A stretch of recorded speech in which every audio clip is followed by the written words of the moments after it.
I'm going to show you how channel switching works in this episode.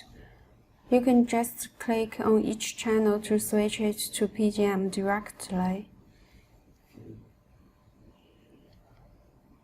Or you can press F1 to F4 button and 1 to 4 button on keyboard to switch corresponding channel to PGM.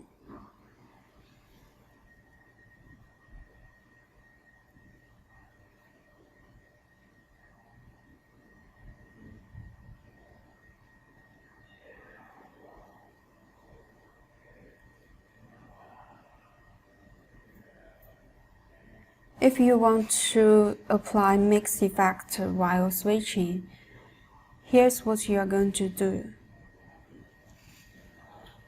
Let's say you want to switch camera 1 to camera 2 with mix effect. Just click on camera 1 first, and then right click on camera 2. You'll notice a green frame here. Now, click Mix button or plus button on numerical keyboard.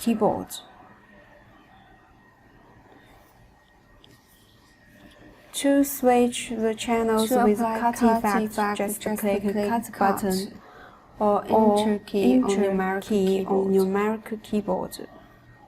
These are several switching modes of VisLive Pro. Thank you.